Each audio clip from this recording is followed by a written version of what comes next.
Buenas tardes. Con la puntualidad que merece el Congreso y la sesión que vamos a empezar, vamos a dar comienzo a los registros de la Sociedad Española de Nefrología. En esta ocasión, los invitados van a hablar sobre el nuevo REDIT, antes conocido como RER, en primer lugar. Después, sobre el registro de Alport y finalmente sobre el registro de glomerulonefritis. Sabéis que recientemente se ha cambiado la página web, bueno, lleva un año ya en funcionamiento y yo estoy bastante contento de cómo ha quedado, la verdad. Nos ha llevado muchísimo trabajo hacerlo. Hacer un trasvase de datos y de variables tiene mucho trabajo por parte de la empresa que lo ha hecho, por parte de la sociedad y por parte de los coordinadores de cada uno de los registros que han trabajado con mucha profundidad. Pero no estamos teniendo muchísimo éxito en la recogida de datos. No sabemos muy bien si es un problema del acceso o de la dificultad en rellenar los datos, pero cualquier problema que tengáis a ese respecto, estoy y estamos todos los coordinadores 100% disponibles para solucionarlo. Creemos que el problema viene, sobre todo, que lo estaba comentando antes con Marian, del registro que cada hospital tiene que hacer para introducir los datos. De manera que cuando alguien quiere introducir datos en el registro, tiene que mandar un email a la dirección que está habilitada en la página web de la SEN para que le devuelva un usuario. Y ya está, no tiene más misterio. Y a partir de ahí ya se pueden empezar a meter los datos en todos los registros. Entonces, bueno, yo os animaría a que intentéis volver a introducir otra vez todos los datos de manera que los registros tengan sentido. Es verdad que no hay ningún obligatorio, salvo el REDIT, que va por otro lado, pero no tiene sentido tener habilitado una web de registros si no vamos a introducir pues, todos los datos de los hospitales. Dicho esto, gracias por venir y vamos a dar comienzo a la sesión. Cada uno de los ponentes dispone de 15 minutos. Les ruego que se adhieran a este tiempo para que podamos hacer un poquito de discusión final. Si queréis vais subiendo y luego ya al final estáis todos aquí en la mesa. El primero es el informe anual del REDIT que va a presentar Almudena Escribá, lo cual es una novedad porque suele ser Beatriz Maillo, que ha excusado su presencia porque ha tenido un problema y bueno, pues va a ser Almudena la que nos cuente los datos que conoce perfectamente. Así que cuando quieras, todo tuyo. Gracias.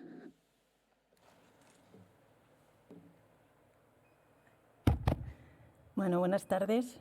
Muchas gracias por darnos la oportunidad de presentar la información del REDIT de este año. Tengo que avisarles desde ya que son datos provisionales que tenemos que confirmar, esperamos que a la altura de diciembre. Me disculpo efectivamente en nombre de Beatriz, que sería la persona más adecuada para contarlo, pero que por motivos personales no ha podido asistir. Presento los datos en nombre del REDIT y de la Organización Nacional de Transplantes. No tengo conflictos de interés. Y como saben, el REDIT, el antes conocido como RER, creemos que el REDIT ahora mismo es un nombre más adecuado porque enfatiza el objetivo del registro, que son los pacientes en tratamiento renal sustitutivo. Surge de la colaboración entre la Sociedad Española de Nefrología y la Sociedad Española de Trasplante desde 2021, los registros de enfermos renales de las comunidades autónomas y la Organización Nacional de Transplantes. La Asamblea REDIT consta de representantes técnicos y clínicos de todas las comunidades y de esas sociedades que he mencionado. Y, por supuesto, quiero agradecer la labor de las coordinaciones autonómicas de trasplante, de las sociedades regionales, de los hospitales y de los centros de diálisis. Y aquí quiero hacer una mención especial a toda la gente que con su esfuerzo va rellenando como hormiguitas los datos. Y especialmente voy a aprovechar para agradecer a la gente de Madrid, porque yo he llevado el REMER durante cierto tiempo y sé que he sido su ogro personal, y a las Direcciones Generales de Salud Pública de las comunidades. El informe, como siempre, se basa en incidencia, prevalencia, trasplante renal, mortalidad y supervivencia. Y aunque voy a ir deprisilla y no voy a mencionar todas las cosas que tiene el informe, ya saben que lo van a tener disponible en el registro español de diálisis y trasplante que tenemos en la ONT cuando tengamos los datos consolidados. Respecto a la incidencia, bueno, en evolución temporal, la tasa ha bajado un poco, de 153 ha bajado de 150,1. Lo consideramos una buena noticia, pero insisto, son datos provisionales y en nuestra experiencia las tasas de incidencia siempre aumentan levemente con los datos consolidados. Esto nos coloca en la media europea, como pueden ver a su izquierda, y llama la atención, tampoco es ninguna novedad, la diferencia entre comunidades autónomas, con algunas que superan los 160 por millón de población y otras que están por debajo de los 130. Creemos que algunas de ellas quizás han infraestimado sus datos este año y es este otro motivo, porque han bajado bastante respecto al año previo, y es este otro motivo por lo que creemos que la tasa de incidencia no va a ser la que hemos contado. En cuanto a la evolución temporal por modalidad, la buena noticia es que lo que sigue subiendo es la tasa de trasplante anticipado y que baja levemente, eso sí, pero baja la de hemodiálisis. Por otra parte, si comparamos con Europa por modalidad de tratamiento, estamos en una situación bastante ventajosa, quedando básicamente por detrás en cuanto a modalidades más adecuadas como diálisis peritoneal y el trasplante anticipado, pues básicamente, no sé si lo pueden ver, pero detrás de países escandinavos. La parte de arriba de la tabla la ocupan Suecia, Dinamarca, Noruega, Finlandia, Islandia, se cuela Holanda y también Turquía. En cuanto a la comparación entre comunidades autónomas, nuevamente tenemos diferencias importantes con algunas comunidades que queremos resaltar, bien porque tienen una alta incidencia de diálisis peritoneal, como las que tengo abajo, y también las que tienen una alta incidencia de trasplante renal anticipado. Muy llamativo, por ejemplo, el caso de Cantabria, con un 19%.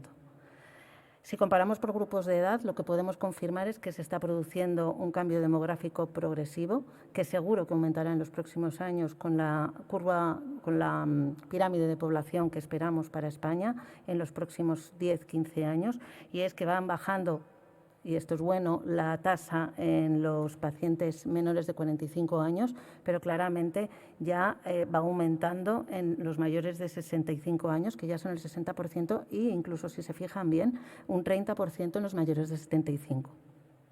Respecto a la etiología primaria, estamos utilizando una nueva clasificación desde el 2022 y esto hace que hayan oscilado un poquito los valores por hacer las agrupaciones de otra manera, pero tampoco hay ninguna novedad importante. Evidentemente, la diabetes va aumentando su espacio y su tiempo, al igual que las enfermedades vasculares a mayor edad respecto a la edad infantil o a los jóvenes, en donde ya predomina más la glomerulonefritis. Sí es cierto que es un poco incómodo ahora respecto a la clasificación anterior, que ha aumentado un poco ese cajón desastre que es la miscelánea.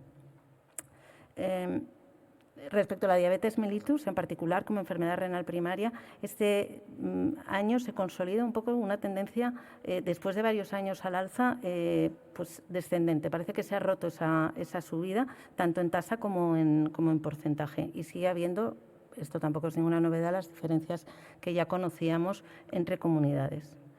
Respecto a la prevalencia, poco que decir, porque la verdad es que está muy estabilizada, es muy similar a la del 2023, ha subido apenas 900 pacientes, de 67.500 a 68.400, y la tasa pues ha subido levemente. Y nuevamente, en estas situaciones, los datos provisionales suelen engañar un poco, porque igual que la incidencia sube en los datos consolidados, la prevalencia suele bajar un poco en los datos consolidados a final de año.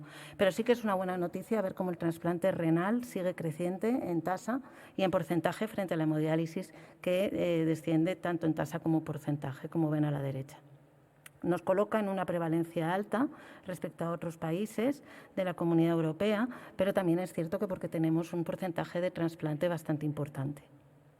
Si comparamos por comunidades autónomas, es cierto que también hay diferencias entre ellas, con algunas con unas prevalencias mayores de 1.500 y otras menores de 1.300, y la distribución la ven a la derecha. Y si comparamos por grupos de edad, pues ven que es lógico que hay más trasplante en los grupos más jóvenes, pero creo que también es una buena noticia ver que los mayores de 75 años superan en trasplante como modalidad en prevalencia en un 30, ya el 30% del porcentaje. Respecto al trasplante renal, este ha sido un año absolutamente excelente, estamos muy contentos, ha subido más de un 9% y se han realizado 4.049 trasplantes, alcanzando una tasa de 83 por millón.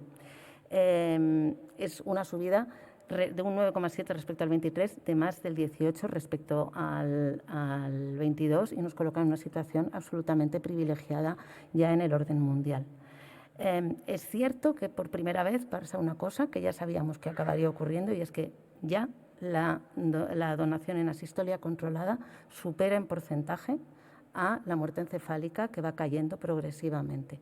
Todavía tenemos que resucitar, por decirlo de una manera adecuada, la donación en asistolia no controlada, que cayó de forma fulminante a raíz del COVID y que todavía no hemos conseguido recuperar, que es un pequeño porcentaje, pero ahí está. Y quizás nos preocupa un poco que después de varios años al alza ha bajado la donación de donante vivo de nuevo, y esto nos ha colocado como objetivo en la agenda del 2026 al 2030 volver a promocionarlo. En cuanto a la distribución por comunidades autónomas, y esto sí que es muy importante para nosotros, existe una clara heterogeneidad en el acceso al trasplante y entre comunidades autónomas y en la proporción de trasplante de donante vivo. Es cierto que la lista de espera resulta algo difícil de interpretar, porque no es lo mismo la lista de espera durante el periodo donde todos los pacientes que se están acumulados en el año llegan a ser el doble que los pacientes que se trasplantan a final de año, y que cuando tienes en cuenta solo la lista de espera de final de años tiende a unificarse el número de pacientes en lista de espera con los del trasplante. Pero lo que sí que es cierto es que se identifica una diferencia enorme en lista de espera y en trasplante entre comunidades. Y lo que es aparentemente más curioso es que cuanto más se trasplante, más lista de espera hay. Y esto lo que nos lleva a la conclusión es que hay una, por decirlo de alguna manera, inequidad en el acceso al trasplante y a la lista de espera, que es el origen del proyecto que creo que les han comentado, si no esta mañana, ayer, del proyecto ATRAE, que queremos desarrollar en los próximos años. Respecto a la supervivencia, hay que decir que la supervivencia del primer trasplante de donante fallecido, tanto en paciente como en injerto, es equivalente a la europea, y ha de tenerse en cuenta además que nosotros tenemos donantes mucho más complejos que los que tienen en otros países de Europa. Y lo mismo pasa con el donante vivo, que tenemos una supervivencia absolutamente comparable. Respecto a la mortalidad, bueno, ahí hemos tenido un discreto aumento, no sabemos cómo interpretarlo de momento hasta que tengamos los datos consolidados, tampoco es muy significativo. Y, por supuesto, lo que sí que confirmándose es que la modalidad de trasplante es la mejor, la que tiene menos tasa de mortalidad para cualquier grupo de edad, y me gustaría que también insistir en el grupo de más de 75 años, la diferencia entre ambas modalidades en mortalidad. Respecto al análisis de supervivencia que hacemos todos los años, ya tenemos una cohorte que abarca desde el 2004 al 2023, son 109.000 pacientes incidentes, se excluyen los menores de 15 años, los que tienen un seguimiento menor de 3 meses y los trasplantes anticipados, y los análisis univariados nos muestran una mediana de supervivencia más o menos de 6,34 años, lo pueden ver, no sé si, no, creo que yo no lo puedo, sí, lo puedo reflejar aquí, más o menos, verían por aquí, ¿de acuerdo? Ven que en el análisis univariado hay poca diferencia por sexo, probablemente saldrá significativa, pero está claro que el impacto entre mujeres y hombres en el univariado no es tan importante, y la diabetes evidentemente sí tiene un papel ya en el univariado importante, y los grupos de edad también. Y esto, si lo arrastramos aparte de esto, en el análisis univariado la diferencia de tratamientos también es evidente, con una mejor supervivencia para la diálisis peritoneal que para la hemodiálisis, y para el trasplante de vivo que para el trasplante fallecido, y por supuesto para cualquier tipo de trasplante que el no trasplantarse. Si esto lo arrastramos al modelo de Cox multivariado, se confirman todos estos factores como factores de riesgo, tanto el grupo de edad como la diabetes, y el sexo femenino, curiosamente, amplía su impacto en el multivariado y tiene un 15% menos de supervivencia en el sexo masculino. Y también, por supuesto, para la diálisis peritoneal como mejor tratamiento que la hemodiálisis, y el trasplante que el no trasplante, y el trasplante de donante vivo que el trasplante de donante fallecido. Y por último, hacemos siempre una comparación entre España y la población global europea, y tenemos que decir que también nuestra supervivencia en tratamiento renal sustitutivo es Esto puede ser que no sea completamente significativo, pero sí que es levemente mayor que la del resto de la población europea, tanto a 1 año como a 2 como para 5 años en la corte que tenemos del 2014 al 2018. También tenemos los resultados del 2017 al 2021 y son básicamente equivalentes. Y lo mismo pasa con la supervivencia en diálisis. Estas son nuestras conclusiones finales, no se las voy a repetir porque entiendo que más o menos las han captado y no quiero quitar más tiempo a los otros ponentes. Sí quiero volver a insistirles en que uno de nuestros objetivos planteados gracias a estos datos es el volver a relanzar el trasplante de donante vivo en la agenda del 2020 y el proyecto ATRAE, que creo que va a ser un éxito para toda España. Muchas gracias.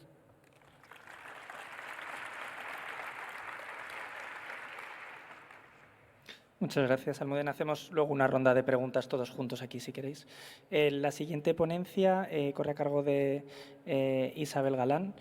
Me hace muchísima ilusión presentarla porque he trabajado con ella y sé de su capacidad de trabajo que ha demostrado ampliamente también al coordinar este registro de Alport, que bueno, pues también tiene dificultades inherentes, como por ejemplo es el seguimiento, y agradecerle también bueno, su trabajo a la hora de hacer todo el trasvase de la plataforma previa a esta. Así que, Isa, cuando quieras.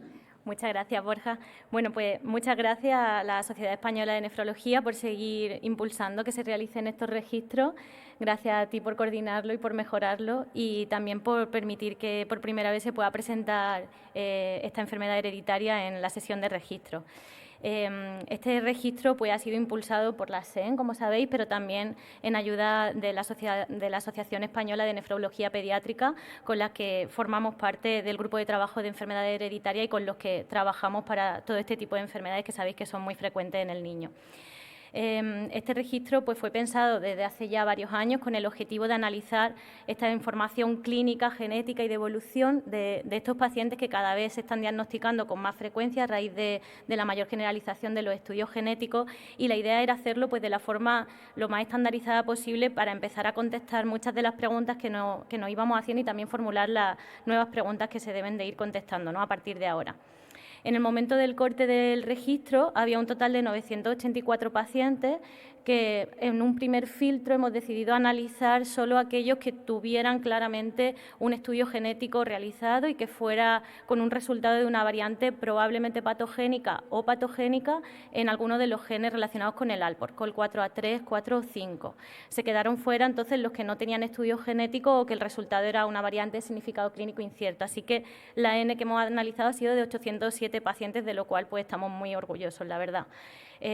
La participación ha sido de muchísimos hospitales, de 50 hospitales diferentes de todo el territorio, algunos con mucha tradición de consultas de enfermedades hereditarias, pero también muchos otros con consultas más pequeñitas que han podido aportar los pacientes que veían, y esto es lo que ha hecho tan enriquecedor el registro. Y de hecho, pues ahí veis que la representación geográfica es muy amplia, y esto nos hace pensar que los datos que hemos encontrado pues realmente son bastante representativos de la realidad. El primer dato llamativo que nos encontramos de esos 807 pacientes es que el grupo mayoritario de todo ello es el de herencia autosómica dominante, que según la última guía de Alport es mejor, más que llamarlo enfermedad de Alport autosómico dominante, pues son pacientes con una variante en heterocigosis en algunos de los genes con el 4A3 o 4. Pero bueno, en adelante los nombraré como autosómico dominante por facilitar también un poco la charla. Entonces, esto supera con crece a la proporción de pacientes que tenemos coligado al X, que era el que tradicionalmente se entendía como el Alport más frecuente, ¿no? Entonces, esto se confirma. En digénico tenemos un 2% de pacientes y los autosómicos recesivos son casi un 4%. De todos ellos, la mayoría de los pacientes es obvio que son adultos, pero bueno, casi un 12% son pacientes que vienen de pediátrica y de los compañeros de la Asociación de Pediatría que han aportado también sus datos. Como podéis ver, los adultos obviamente pues en proporción son los mayoritarios del grupo de autosómico dominante, como era de esperar, y en el resto de los grupos pues en proporción son un poquito más, pero siempre los adultos son más. Luego, si nos fijamos en el sexo, llama la atención que se han introducido muchos más datos de mujeres que de varones en todos los grupos de herencia, no solo en el ligado al X, sino también, si os fijáis, pues en el autosómico dominante hay muchas más mujeres que hombres, que subanalizaremos un poco más adelante los datos diferentes de uno y de otro. Y luego, con respecto al motivo del diagnóstico, por qué llegan al diagnóstico estos pacientes, sigue siendo muy importante la existencia de antecedentes familiares. Más del 50% de los pacientes tenían antecedentes familiares y esto ayudó al diagnóstico. Pero quiero destacar aquí que existen muchos pacientes en los que a lo mejor luego salieron familiares positivos, pero en el motivo del diagnóstico no era lo más evidente, tenían solo hematuria o proteinuria o tenían una nefropatía no filiada, como son este 11,3%, y se llegó luego al diagnóstico de Alport. La edad del diagnóstico, si os fijáis, pues supera los 50 años en el autosómico dominante y luego baja un poco más en el resto de los diferentes grupos de herencia, como era de esperar. Quizá algo más llamativo que en el autosómico recesivo la edad del diagnóstico es un poco más alta, también era el grupo poblacional con la N más baja, así que quizá para tenerlo un poco entre comillas. Y luego, si miramos la evolución del filtrado por los diferentes grupos de herencia, aquí se puede ver cómo la línea azul es esta que cae un poco más en picado, es la que corresponde a los varones con herencia ligada al X, y le sigue muy de cerca también la púrpura del autosómico recesivo. Y la que quedaría con menos pendiente es esta de aquí, que es la que corresponde a los pacientes con el autosómico dominante. Esto es viendo solo el filtrado. Bueno, hemos querido analizar los resultados que teníamos de estos pacientes, de aquellos que se hubieran biopsiado. Si os fijáis, 188 de esos 807, que es un 23,3%. No sé si a alguien le pudiera parecer una proporción baja, pero sabéis que cuando hay una alta sospecha de enfermedad de Alport, el diagnóstico es genético, así que incluso la proporción es algo elevada. En estos resultados de la biopsia renal, en primer lugar, en el microscopio óptico se confirma, coincidiendo con otras publicaciones, que lo más frecuente es encontrar glomerulosclerosis focal y segmentaria, que sería este quesito de aquí, seguido también de tener proliferación mesangial o de tener un microscopio óptico sin ninguna alteración, aparentemente normal. Y esto más o menos es estable en todos los grupos de los diferentes tipos de herencia. Y si miramos la inmunofluorescencia que se le realizó a esos pacientes, lo más frecuente es encontrar una inmunofluorescencia negativa. Y es lo más frecuente en los autosómicos recesivos, en los varones ligados al X, también en el autosómico dominante. Perdón. Pero también hay que destacar que existen muchos pacientes que sí que tienen una inmunofluorescencia positiva y que esa inmunofluorescencia positiva puede ser para IgA, pueden tener proliferación mesangial con depósitos de IgA, proliferación mesangial con depósitos de IgM, y esta variabilidad en la inmunofluorescencia positiva la observamos sobre todo en los pacientes con autosómico dominante, aunque siga siendo más frecuente tener una inmunofluorescencia negativa.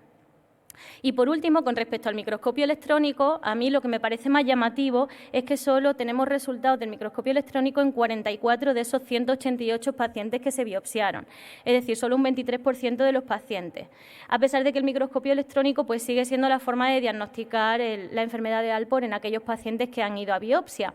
Entonces, las alteraciones que se pueden ver en el microscopio electrónico y que nos pueden hacer sospechar una enfermedad de Alport, esas alteraciones de la membrana basal, están presentes en más de un 90% de pacientes de los que llegan a hacerse un microscopio electrónico. El problema es que muchos de ellos, pues por falta de acceso, como sabéis, no en todos los hospitales se puede pedir el microscopio electrónico, muchas gracias, pues no llegamos a tener los resultados de este.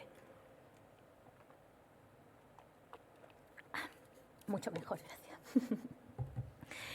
Bueno, entonces, observando a aquellos pacientes a los que se les había hecho una exploración de otorrino, vemos, como también es consistente con otras publicaciones, que es mucho más frecuente tener hipoacusia en aquellos varones con herencia ligada al X y también en aquellos pacientes con el autosómico recesivo. Pero en el resto de grupos de herencia es mucho menos probable, de hecho es mucho más probable no tener hipoacusia que tenerla. Y por último, las alteraciones oftalmológicas, que son dispares, también son poco frecuentes realmente en todos los grupos de herencia. Y bueno, hemos querido tratar de comparar cuál es la evolución, el pronóstico renal de estos pacientes según los diferentes tipos de herencia. En este primer gráfico se ve la edad de inicio de terapia renal sustitutiva, que visualmente ya se puede ver que es mayor en los pacientes con autosómico dominante y hay diferencias estadísticamente significativas con esa edad de inicio de terapia renal sustitutiva con las mujeres de herencia ligada al X, lo cual es pues uno de los principales datos a tener en cuenta. Volvemos a corroborar una vez más que a estas mujeres pues no se las puede llamar solamente portadoras de una mutación. En esta gráfica de supervivencia renal, ya con los eventos acumulados, se puede ver cómo estaría la curva roja, es la que identifica a los pacientes con autosómico dominante, esto es a edad de inicio de terapia renal sustitutiva. Luego seguiría con estas dos curvas, que son la azul, la de los pacientes con herencia digénica, y la morada de las mujeres con ligado al X.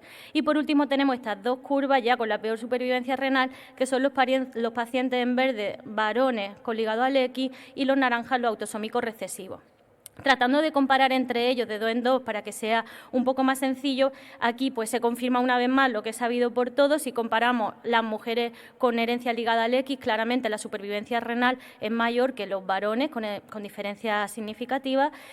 Si comparamos entre los varones con ligado al X y los pacientes con autosómico recesivo, tienen entre ambos la misma supervivencia, la peor de todos los grupos, no hay diferencia entre ellos. Y luego, llamativamente, podemos comparar entre el autosómico dominante y los otros grupos de herencia y vemos aquí cómo la supervivencia renal es mejor en el paciente con una sola mutación en heterocigosis en los genes COL4, A3 o 4 que cuando hay 2 mutaciones formando esta herencia digénica, que la supervivencia es peor con diferencias estadísticamente significativas. Cuando lo comparamos con las mujeres con herencia ligada al X, pues inicialmente parece que las curvas se separan entre ellas, aunque se terminan cruzando, y entonces las diferencias rozan lo estadísticamente significativo. Así que, bueno, como conclusiones, pues este es el primer registro del síndrome de Alport español, que ha tenido una amplia participación geográfica y de distribución entre adultos y pediátricos. Hemos confirmado que el subgrupo con mayor proporción es el autosómico dominante, por encima del clásico ligado al X. De nuevo, los antecedentes familiares son fundamentales en el motivo del diagnóstico de este tipo de enfermedades genéticas, pero no se debe descartar el diagnóstico en aquellos pacientes que no los tienen. En los pacientes que están biopsiados, los hallazgos más frecuentes de la biopsia son la focal segmentaria y la proliferación mesangial, que puede ir acompañada de una inmunofluorescencia negativa, pero también positiva. Y aunque no siempre está el microscopio electrónico disponible, cuando lo está, ayuda muchísimo al diagnóstico. La hipoacusia es la más probable en los pacientes varones con ligado al X y en los autosómicos recesivos, pero mucho menos en el resto de tipos de herencia. Y los varones con ligado al X y con autosómico recesivo hemos comprobado cómo son los que tienen el peor pronóstico renal, seguidos de los que tienen herencia digénica y las mujeres ligadas al X, y la mejor supervivencia renal se reserva para los pacientes con autosómico dominante. Y nada, no quiero terminar sin aprovechar para dar las gracias al Grupo de Trabajo de Enfermedades Renales Hereditarias que ha confiado en mí para poder llevar a cabo este registro y me han apoyado y ayudado a analizar los datos. La Sociedad Española de Nefrología y los compañeros de la Asociación Española de Nefrología Pediátrica, como he dicho, pero sobre todo a todos los que sacáis tiempo de donde no lo tenéis para registrar estos pacientes, que es un trabajo que a corto plazo realmente es poco gratificante, pero a medio y largo plazo pues estas cosas son las que hacen ciencia. Así que nada, muchas gracias. Muchas gracias, Isa. La verdad que los datos son espectaculares. No sé si te dará para un manuscrito o para varios, porque hay muchísimas cosas que has analizado muy interesantes y bueno, a ver si pronto podemos verlo publicado. La última ponencia de esta sesión de registros corre a cargo de una de las lideresas nacionales de la nefrología española, de mi amiga Marian Goicoechea, todos la conocéis, nefróloga, jefa de servicio del Hospital Gregorio Marañón y coordinadora del registro español de glomerulonefritis, el más antiguo de todos los que tenemos. Cuando quieras, Marian. Pues muchas gracias, Borja. Buenas tardes a todos. En primer lugar, gracias a la sociedad y a Borja por un año más dejarnos presentar los datos del Registro Nacional de Glomerulonefritis. Voy a dividir la presentación en 15 minutos en una primera parte que voy a contar los datos generales y la segunda parte me voy a centrar en la glomerulonefritis más biopsiada y la más prevalente dentro de las primarias, que es la IgA, contando unos datos específicos. Tengo que empezar diciendo que a día de septiembre del 25 hay 34.258 biopsias incluidas en el registro, pero como veis, y esto está dividido desde el año 94, o sea, han pasado 31 años de registro, pues lejos de aumentar el número de biopsias que incluimos, es verdad que los 2 primeros periodos incluyen 7 años, estos 3 los he dividido en 6 años, pues no estamos mejorando, estamos disminuyendo. Es verdad que el último periodo, como ven ustedes aquí, incluye del 20 al 25, el 20 es el COVID, puede haber influido, y en el 25, como ha comentado Borja, cambiamos completamente el registro, pero lo que me llama más la atención es que con los datos del nuevo registro, solo 21 hospitales habíamos incluido biopsias cuando he cerrado la base de datos en septiembre, es verdad que no ha acabado el año, con lo cual pues yo creo que algo está pasando. No sé si con la inclusión del nuevo registro ha habido problemas en las claves o la gente se ha quedado sin claves, pero me llama la atención este dato y bueno, pues luego podemos en los comentarios ver si hay algún problema, ¿no? Pero con estos datos pues podemos decir que no nos representan, ¿no? Porque son muy pocos hospitales. En la base de datos hay 135 hospitales, solo introducir datos 21 pues es una N muy pequeña. Como veis aquí es la edad con la que se biopsian los pacientes en los diferentes periodos de tiempo. Esta edad ha aumentado de 50 años a 52 y aquí están representados el porcentaje de biopsias de hombres con respecto a mujeres. Esto se mantiene durante todos los periodos de tiempo, no hay diferencias significativas, 60% hombres, aproximadamente 40% mujeres. Si distribuimos las biopsias por grupo de edad, vemos pues que en los más jóvenes, entre 18 y 45 años, hay una tendencia a un descenso en el número de biopsias incluidos en el registro, mientras que, como veis aquí, en los más mayores, mayores de 75 años, pues hay cierto aumento del número de biopsias realizadas, sobre todo en el último periodo de grupos. Dentro de las patologías más frecuentemente biopsiadas, pues la primera es la nefropatía IgA, que se ha mantenido más o menos estable, con un cierto aumento en los últimos años respecto al número de biopsias incluidas con IgA. La segunda causa de patología más frecuente es la nefropatía membranosa, con un ligero descenso, probablemente con el diagnóstico de los anti-PLA2 receptor. Seguido de la segmentaria focal con un 8,6%, con un descenso también en los últimos periodos de tiempo, la lúpica, la vasculitis y la nefropatía diabética. Si vemos la evolución de las patologías más frecuentes en el grupo de edad más joven, entre 18 y 45 años, la más prevalente es la IgA, 20,4%, seguido del lupus, un 17,6%, y la segmentaria focal, un 10,2%. Como veis aquí, la IgA probablemente en los últimos años, como he dicho antes, está aumentando levemente. En los adultos entre 46 y 65 años, la más frecuente de nuevo la IgA, seguida de la membranosa con un 10,2% y con estabilización de las 4 patologías más frecuentes a lo largo de los años. En los mayores de 66 a 74 años, la más frecuente es la vasculitis con un 13,5%, con un descenso en los últimos años. También yo creo con la utilización de los ANCAs como diagnóstico hacemos menos biopsias, seguida de la membranosa un 10,8%, la IgA 7,4% y la diabética 8,2%. Y en los adultos mayores de 75 años, la vasculitis, 15,8%, también un descenso en los últimos años, y aumentando la nefritis inmunológica o intersticial aguda, un 8,8%, pero como veis aquí hay un aumento en los últimos años, y la membranosa un 8,1%. Con respecto al síndrome principal por el cual incluimos y biopsiamos a los pacientes, en los más jóvenes, tanto en los de 18 a 45 años como en los adultos, la causa fundamental de biopsiar es el síndrome nefrótico, y en los más mayores, tanto en los de mayores de 65 años como en los de mayores de 75 años, la causa más frecuente de biopsia es el fracaso renal agudo. La causa fundamental del síndrome nefrótico en los jóvenes es los mínimos cambios, seguido de la nefritis lúpica, la membranosa y la segmentaria focal. En los adultos entre 46 y 65 años, la membranosa, seguido de las podocitopatías y la diabética. En los mayores de 65 años hasta 75 años, la causa más frecuente es la membranosa de nuevo. Esto es similar en los mayores, los mínimos cambios y la diabetes y la simetría focal, y en los mayores de 75 años, de nuevo, la membranosa, igual, mínimos cambios, simetría focal y diabética son las causas más frecuentes de síndrome nefrótico. Por lo tanto, esta primera parte, pues como conclusión, es el número de hospitales que introducen datos en los últimos años han descendido. Es una llamada de atención, algo tenemos que hacer para que el registro nos represente. Se mantiene la proporción de hombres y mujeres biopsiados, envejecimiento progresivo de los pacientes biopsiados, la IgA es la glomerulitis más biopsiada, seguida de la membranosa y la segmentaria focal. La causa más frecuente de biopsia es el síndrome nefrótico en los jóvenes y adultos y el fracaso renal agudo en los mayores y ancianos.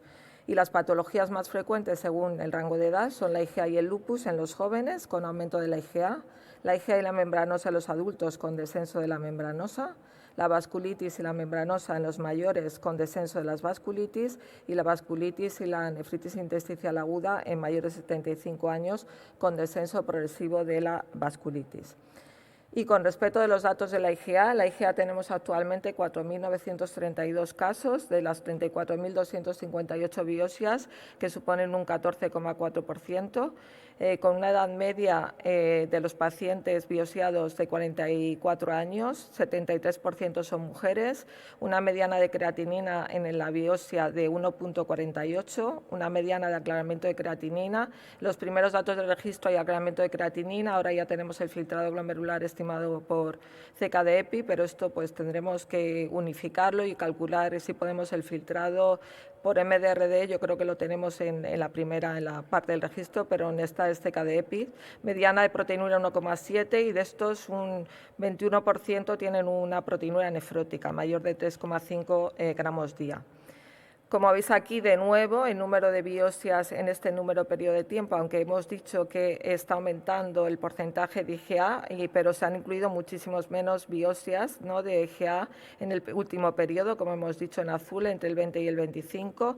También, como en el registro general, un aumento de la edad a la biopsia, de 43 a 44 años y medio, y como veis, porcentaje de hombres y mujeres, pues predomina por supuesto los hombres con más del 70%, pero si vemos un ligero aumento, como veis aquí, en los últimos periodos de tiempo en el porcentaje de las mujeres con respecto a los hombres, pero evidentemente los hombres predominan, como es la patogenia de esta enfermedad, ¿no?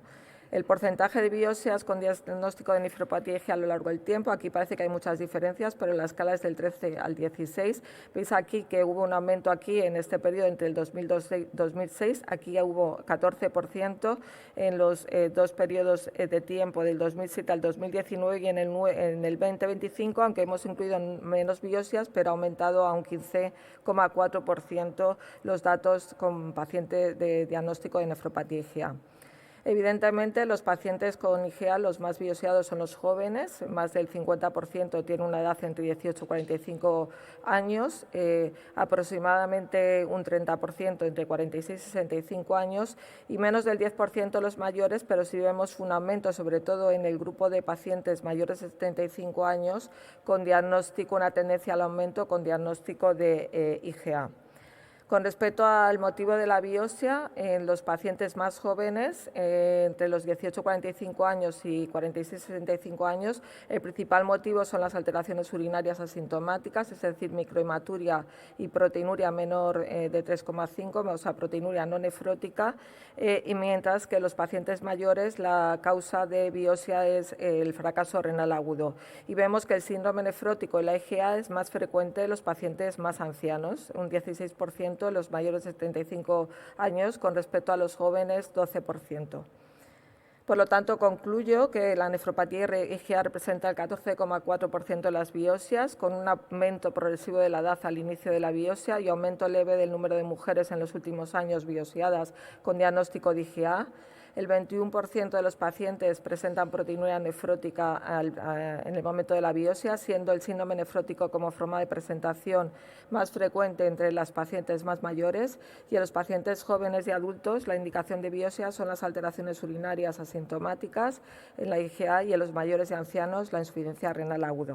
Muchísimas gracias. Gracias a todos los hospitales que pierden un minuto de su tiempo para enviar los datos, pero tenemos que hacer algo para que el registro nos represente y, por lo tanto, si somos 135 hospitales en la base de datos y solo hemos metido 21 hospitales, pues algo tenemos que cambiar. Muchas gracias.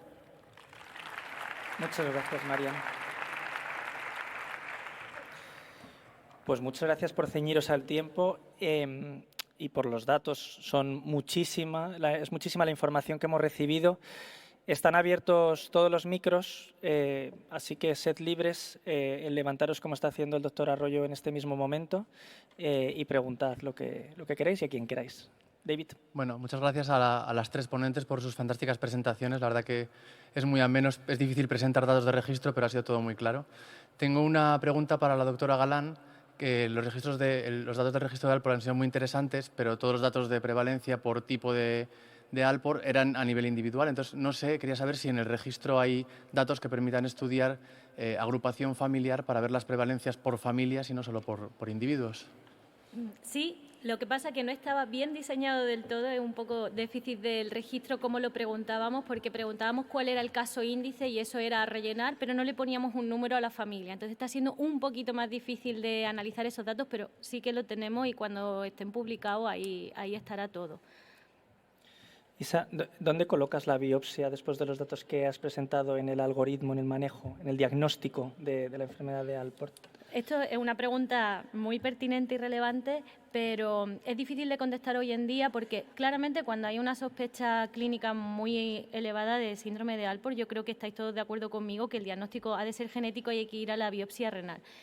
Perdón, hay que ir al estudio genético. Pero el problema viene de aquellos pacientes los que al final el diagnóstico genético que estamos viendo sea pues una variante patogénica o probablemente patogénica en COL4A3 o 4 en heterocigosis y a lo mejor el síndrome clínico es un síndrome nefrótico. Es que hay ciertos pacientes que no se van a poder librar de la biopsia por muchos estudios genéticos que hagamos, porque la duda de que esté siendo un factor de riesgo de otra enfermedad que ahora mismo está viniendo o que esté coincidiendo el diagnóstico con otra cosa siempre va a estar ahí. Entonces, si la sospecha clínica es claramente de Alport, yo creo que el diagnóstico ha de ser genético, pero si hay duda del diagnóstico o no queda claro, yo creo que la biopsia renal sigue teniendo un papel muy importante. Y al revés también, ¿no? Porque los datos de la biopsia sí que son un poco heterogéneos y hay algunas cosas que no esperábamos en estos resultados que has mostrado de patrones no habituales en Alport y que exacto, sí. Igual nos van a confundir un poco incluso, ¿no?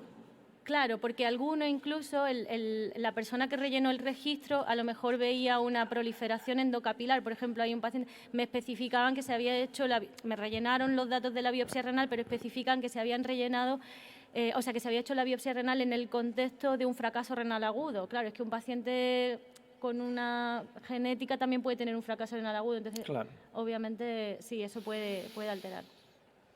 La doctora Patricia Sequera tiene una pregunta. Bueno, primero quería daros las gracias a las tres por vuestro esfuerzo y quería hacer una petición y es que se cuelgue el registro, por lo menos el REDIT, que lo necesitamos tanto para un montón de cosas, aunque sean datos provisionales. Yo sé que no gusta colgar datos provisionales, pero a veces es que pasa un año y seguimos con datos provisionales. Sí. Entonces, bueno, una petición que se ponga que son provisionales, pero que la información esté disponible y no tengamos que recurrir a los apuntes que hemos cogido. Eso, una petición que yo creo que, bueno, pues que veréis si lo podéis hacer, yo creo que es bastante razonable.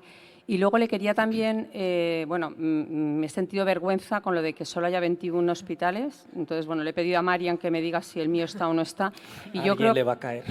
No, es que creo que esto es algo de todos, ¿no? Aparte Totalmente. de que hace el esfuerzo de reunir los datos, y yo creo que desde la SEN a lo mejor deberían de mandarse pues, a los responsables de los servicios una carta diciendo si su centro está incluyendo o no está incluyendo pacientes, porque si no, de aquí a 5 años probablemente los datos ya no sirvan para nada después del esfuerzo que supone. Bueno, no es ninguna pregunta, no sé si queréis comentar algo. Sí, a lo comentamos que os digo. si quieres, Almudena. Hola Patricia, por mi parte es una de las sufridoras mías de Madrid, por cierto, que no hay ningún problema. No sé si, la verdad es que llevo poco tiempo en donde estoy, entonces no sé si cuelgan los datos provisionales o no, lo voy a pedir, ¿vale? Vale, Esta es una... No, perdón, interrumpo solamente para decir que los datos que se cuelgan son los consolidados. Claro. Se acaban de colgarlos. Yo entiendo lo que dices, Patri, perfectamente, pero claro, es que es un problema, porque si mostramos estos datos de manera pública y se citan, que se pueden citar si están publicados en PDF en la web, en realidad no son reales. A mí me alegra mucho ver la incidencia, pero yo sé que no es real porque faltan datos. Entonces, el peligro de publicar un informe provisional pues es que se puede llegar a citar y luego transformarse a la realidad, y cuando alguien vaya a, pues eso, a mirar la fuente, decir, pero bueno, si tú me has dicho que aquí hay una incidencia de esto y la realidad es esto. Yo sé lo que dices y sé que son datos que hacen falta. Se va a sacar la nota de prensa, que está en marcha ya, con estos datos provisionales, pero el último informe consolidado que se ha publicado esta semana es el de 2023 y el manuscrito que se va a enviar a publicar, que ya está escrito, va a ser el de 2023, por lo que te comento. No, lo que iba 2023, a decir, porque lo que comentas es 2024. Sí, lo que iba a decir es que en cualquier caso la presentación que he hecho ha sido un poco, no es la más oficial, he intentado aligerarla, de verdad, pero que no tengo ningún problema en dejar la mía, como dato, como presentación mía, a modo personal a quien la necesite, sabiendo eso, que son datos provisionales, que no son oficiales y que no se deben utilizar con fines de ese tipo, ¿vale? O sea, que si alguien la necesita, por mi parte, bien. No, yo creo que el problema del registro de glomerulonefritis lleva desde el principio, porque no, o sea, hay hospitales que nunca han metido datos, que luego han metido datos, que un año meten datos, otro no meten datos, o sea que es difícil sacar conclusiones cuando hay hospitales de tercer nivel muy importantes que a lo largo de su historia no han metido datos y a lo mejor ahora los están metiendo. Pero para tener unas conclusiones más o menos claras, pues evidentemente hay que sacar, o sea, es que creo que en el 2025 llevamos, como 350 biopsias incluidas, o sea, cuando en mi hospital se hacen 100, o sea, que entonces no representan a nadie, ¿no? Entonces, yo cuento aquí los datos, pero deberíamos de cambiar de chip. Si un registro obligatorio como es el REDIT nos cuesta, ¿no? Y en Madrid tenemos también problemas. Esto que es voluntario, pues nos va a costar más. No sé si podíamos desde la Sociedad Española de Nefrología buscar algún aliciente de alguna forma. Sí, a ver, estamos pensando en incentivos, es verdad. Algunos son más sencillos y otros menos, pero el incentivo más importante, bajo mi punto de vista, es la autoría. Sí, ya sabéis que forma parte, esto es una normativa que está publicada y que todo hospital, el responsable de cada uno de los registros que introduzca un paciente va a ser autor del manuscrito que se realice. Y en la normativa, y esto es para los coordinadores, cada 2 años deben hacer una publicación.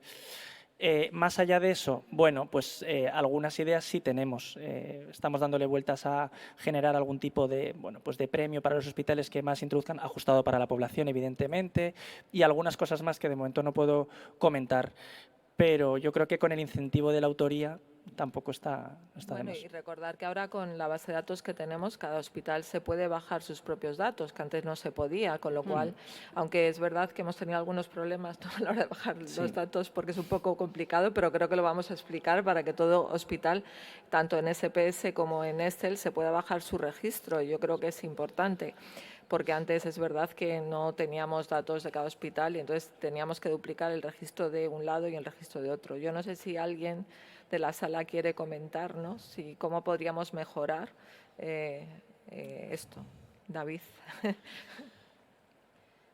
Dale, David. Perdón, no me gusta repetir, pero como he empezado a sufrir el registro, en concreto el de biopsias, una de las cosas sencillas que se puede hacer es facilitar informáticamente la inclusión de los datos. Entiendo que es la primera vez que utilizamos este registro y está bien, pero en concreto, por ejemplo, el de biopsias, habría 7 u 8 modificaciones que los informáticos podrían hacer para que el trabajo de meter cada paciente, que no es un minuto, es un poquito más y depende de la N, pues lleva un tiempo altruista, se reduzca. Y eso, a veces consultando a las personas que meten los datos, qué es lo que perciben de cuando están metiendo, es que se puede mejorar, a lo mejor se puede hablar con la empresa informática y que haga ciertas mejoras, que si en vez de tardar 3 minutos en meter un paciente, tarda 1 y medio, me va a dar menos pereza meterlo. Lo dejo como sugerencia. Sí, yo he recibido a lo largo de este año sugerencias a través de email y todas se las he comunicado al servicio informático. Todo lo que me habéis dicho de diagnósticos que faltaban a la hora de diagnósticos histológicos o alguna mejora, yo se lo he comunicado a Evidence, eso es, a Evidence, para que entonces animo a todo el mundo que vea porque es verdad que se ha hecho, pero si hay que mejorar y se puede mejorar, estamos a tiempo porque acabamos de empezar y no arrastrar con esos fallos a lo largo de los diferentes años. O sea, cualquier cosa que se os ocurra que sea más fácil, me mandáis un email y nosotros se lo trasladamos a Evidence. ¿Más preguntas? Doctor Martínez Castelao. Bueno, muchas gracias a todos por vuestros datos. Una pregunta para Almudena. Me ha parecido recoger que has dicho que ha bajado un poquito el porcentaje de pacientes diabéticos en el sentido de los que empiezan tratamiento renal sustitutivo a un 24,4%, creo que has dicho. ¿Podrías decirnos de esos qué porcentaje hay de diabéticos tipo 1? Es decir, en otras palabras, ¿hemos logrado acabar con la enfermedad renal avanzada terminal en los diabéticos tipo 1? No, no tengo ese dato, lo siento, porque la verdad es que no lo he recogido. Lo puedo buscar, de todas maneras. Lo intento recoger y se lo enviamos. ¿Vale? No lo tengo, lo siento. ¿Más preguntas? ¿Alguna un poco más clínica?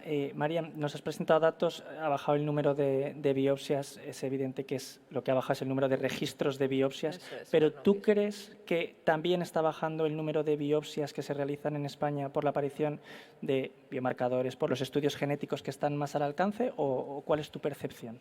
Yo no lo creo. Yo creo que en algunas patologías, por ejemplo, contra los datos de IgA, yo creo que, por lo menos, creo desde mi punto de vista que estamos biopsiando más. O sea, que antes, por ejemplo, en el caso del IgA, biopsiábamos solo a los pacientes con proteinuria mayor de 1 gramo y ahora yo creo que todo paciente con alteraciones urinarias con proteinuras de medio gramo, incluso con menos, le hacemos una biopsia para el diagnóstico. Entonces, creo que no es eso lo que pasa en la actualidad. Creo que si miramos hospital por hospital y comparamos, seguro que estamos biopsiando más. Es verdad que hay patologías como la vasculitis en los que los ANCAs han podido disminuir o la membranosa con los antígenos, pero seguimos biopsiando membranosa porque ya no solo hay antiPLA2, sino que hay ahora muchos otros antígenos y es importante ver la inmunohistoquímica y ver si son esos toxina 1-2, si son pues otros antígenos reconocidos. Y yo, desde mi punto de vista, creo que el número de biopsias en los hospitales no está descendiendo. No es Adelante. ¿Tenéis algún dato sobre cuántas biopsias se hacen en los centros en los servicios de nefrología o por los servicios de rayos? ¿Quién hace la biopsia? ¿Si el nefrólogo, el urólogo o el radiólogo? No es un dato registrado, o sea, no se recoge en el registro. No te puedo contestar. Respecto al REDIT, algo que tenemos pendiente y siempre lo comentamos en la asamblea es el tratamiento conservador. ¿Qué ocurre con esos pacientes que alcanzan un estadiaje avanzado de la enfermedad renal pero no se someten a ningún tipo de terapia? Sabemos que es un grueso de esos pacientes. ¿De alguna manera esa tipología de paciente modifica los datos que has presentado? ¿Crees que está subiendo el número de tratamiento conservador y eso puede modificar los datos que nos has mostrado? No lo sé. La verdad es que sí que sería interesante el poder incorporar el pool de pacientes que quedan con un tratamiento conservador, que no sabemos ni cuánto tiempo están en esa fase ni cuánto tiempo de supervivencia tienen. Y los motivos que conducen a eso, porque es cierto que igual que hemos detectado una heterogeneidad entre comunidades e incluso entre centros en el acceso a la lista de espera de trasplante, pues cabe esperar que también haya una heterogeneidad en el acceso al tratamiento renal sustitutivo entre comunidades y entre centros, ¿no? Y creo que ya eso sería importante detectarlo. ¿Alguna pregunta más? Bueno, pues hago yo la última y con esto cerramos, que tenemos que cerrar a -5. Y es para Marian, respecto a las intersticiales, datos interesantes también. ¿Lo achacas, el aumento que has mostrado, a la aparición de los nuevos fármacos oncológicos, como por ejemplo los inhibidores del checkpoint? Ese dato no lo tenemos recogido, ¿no? El posible agente causal. En el nuevo registro sí.